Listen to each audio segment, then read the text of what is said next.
মোৰ নাম Jackson Basumatary. Result ভালে হৈছে, মানে যিমান এক্সপেক্ট কৰিছোঁ ইমানেই আহিছে। 80% আহিছে। লেটাৰ 3টা আহিছে, পলিটিকেল, এডুকেশ্যন আৰু কিবা অল্টাৰনেটিভ ইংলিছ। নেক্সটটো ইমান ভাবা নাই এতিয়া, অলপ দিন কিবা ফ্ৰী আছে আৰু না। কলেজ ভাল হ'ব, বহুত ভাল, মানে টিচাৰকেইটাও চবে ছাপোৰ্ট কৰে। একচুৱেলি ল'লে ভাল ইয়াতে, মানে মিডিয়ামকেইটা 3টা পাই আছে, বড়ো মিডিয়াম, আছামিজ মিডিয়াম আৰু ইংলিছ মিডিয়াম। নমস্কাৰ, মোৰ নাম ৰবি বড়ো। মোৰ ৰিজাল্টটো ভালেই হৈছে, ফাৰ্ষ্ট ডিভিজনত পাছ কৰিছোঁ উইথ 71%। য়েছ। এক্সপেক্ট কৰাটোতো বেছি আছিল, কিন্তু এতিয়া যিমান পাইছোঁ এইটো ভালেই লাগিছে আৰু ভাবিছোঁ আৰু আগতো বেছিয়ে পাম, ভালেই পাম, ৰিজাল্টটো ভালেই হ'ব। এতিয়া এমটো মই ডিচাইড কৰা নাই, এইটো লাহে লাহে ডিচাইড কৰিম এতিয়া পঢ়াৰ লগতে। ৰৌতা কলেজৰ বিষয়টো, কলেজটো আমাৰ ভালেই আছে, যিমান টিচাৰ্ছ আছে চবে গাইডে কৰে, যিমান বেলেগ ডিপাৰ্টমেণ্ট হ'লেও। আৰু মোৰ মিডিয়ামটো ইংলিছ আছিল, আৰু আমাৰ কলেজত আপোনাৰ এছামিজ মিডিয়াম, ইংলিছ মিডিয়াম আৰু বড়ো মিডিয়াম এইটো এতিয়া এড হৈছে ৰিচেণ্টলি। ছাৰসকলৰ গাইডটোতো চবেই ভালেই আছে, কিন্তু মই দুজন মানুহক ক্ৰেডিট দিব বিচাৰিছোঁ। আৰু এজন হ'ল মোৰ পলিটিকেল টিচাৰ ছাৰ সুগম বসুমতাৰী, আৰু এজন হ'ল মোৰ কম্পিউটাৰ টিচাৰে আছিল, মানে গাইড কৰিছে, টিউশ্যন পঢ়াইছে, ছাৰৰ কিবা দীপজ্যোতি উপাধ্যায়। কলেজত সুবিধা আপোনাৰ বহুতখিনি সুবিধা আছে। টিচাৰ্ছ পৰা আপুনি যদি কিবা এটা ডাউট থাকে আপুনি সুধিব পাৰে ভালকৈ। আপুনি যেনিবা কিবা এটা যদি প্ৰব্লেম হয় আপুনি সুধিব পাৰে ভালকৈ, চব কয় আৰু যেনিবা, আৰু একো মানে প্ৰব্লেমটো নাই। তেওঁলোকক মই মেছেজ দিব চাইছোঁ কি আপুনি য'তো পঢ়ে, য'তো এডমিশ্যন লয় চবেই ভালে আছে, কিন্তু আমাৰ এক্সপিৰিয়েঞ্চৰ হিচাপে ইয়াতে মানে আমি বহুত ভাল পাইছোঁ আৰু যেনিবা, আৰু টিচাৰকেইটাও গাইড পাইছোঁ।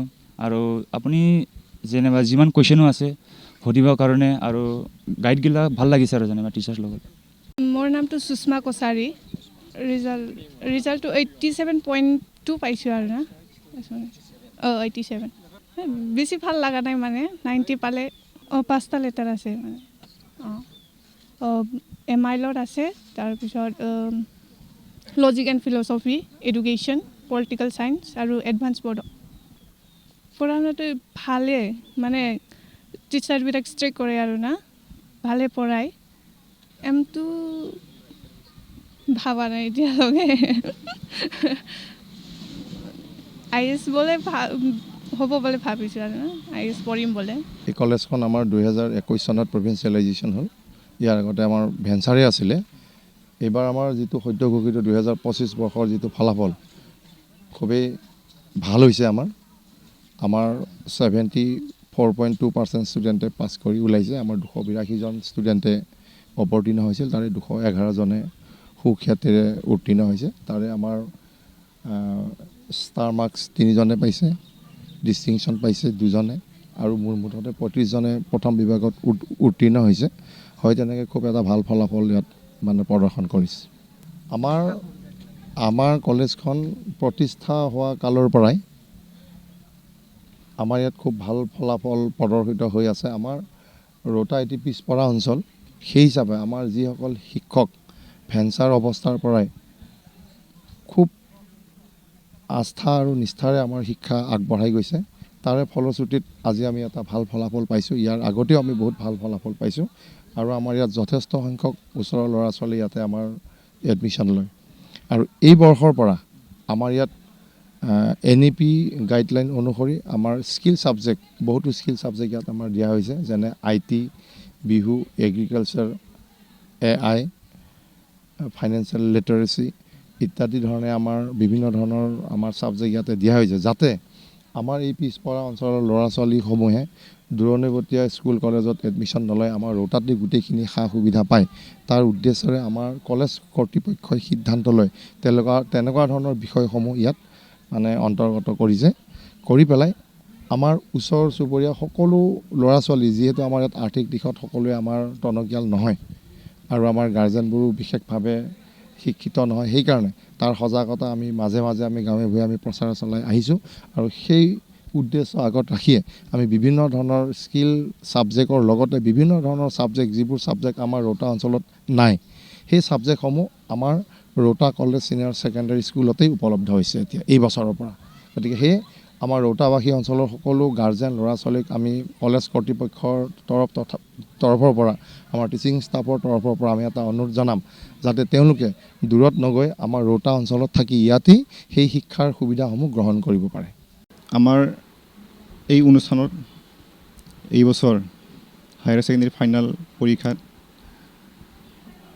287জন প্ৰাৰ্থী পৰীক্ষাত এপিয়াৰ হৈছিল।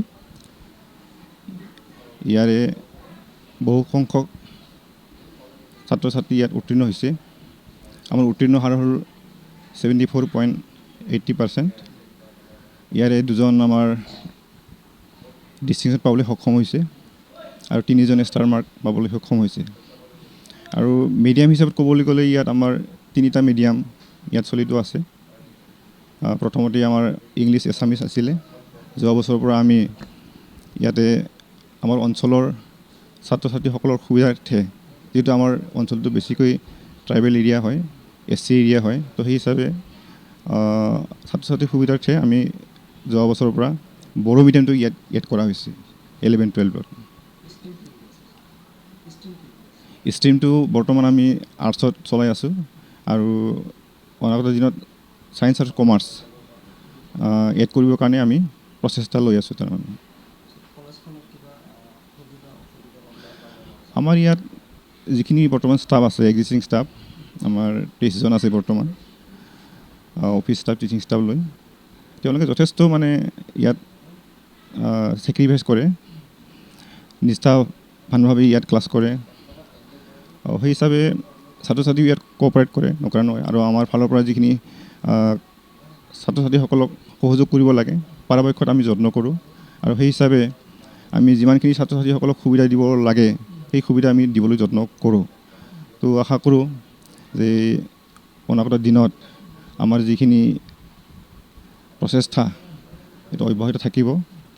আৰু এই অঞ্চলৰ মেইন টাৰ্গেটটো হ'ল আমাৰ এই অঞ্চলৰ পিছপৰা অঞ্চল, আৰ্থিকভাৱে খুব মানে টনকিয়াল নহয়। তো সেই হিচাপে আমি মানে দুখীয়া শ্ৰেণীৰ ছাত্ৰ ছাত্ৰীসকলক ইয়াত যিখিনি শিক্ষা গ্ৰহণ কৰাৰ সুবিধা, এই সুবিধাটো আমি ইয়াত দিছোঁ। আৰু এই উদ্দেশ্যই আছিল আমাৰ এই অঞ্চলৰ ব্যক্তিসকলৰ এটা মহান চিন্তা, যাতে কম খৰচত আমাৰ এই অঞ্চলৰ ছাত্ৰ ছাত্ৰীসকলে যাতে শিক্ষা গ্ৰহণ কৰিব পাৰি আৰু উচ্চ শিক্ষাৰ কাৰণে যাতে তেওঁলোকে আগবাঢ়ি যাব পাৰে। আমাৰ এই ৰৌতা কলেজ ছিনিয়ৰ ছেকেণ্ডেৰী এই অনুষ্ঠানটো যোৱা 2021 চনত প্ৰভিঞ্চিয়েলাইজ হৈছিলে। তাৰ ভিতৰত আমাৰ কেইটামান ছাবজেক্টত মানে পষ্ট প্ৰভিঞ্চিয়েলাইজ আওতাত অহা নাই। চৰকাৰৰ আইনৰ মেৰিট পেছত পৰি আমাৰ 7জন ষ্টাফ প্ৰভিঞ্চিয়েলাইজ আওতালৈ অহা নাই।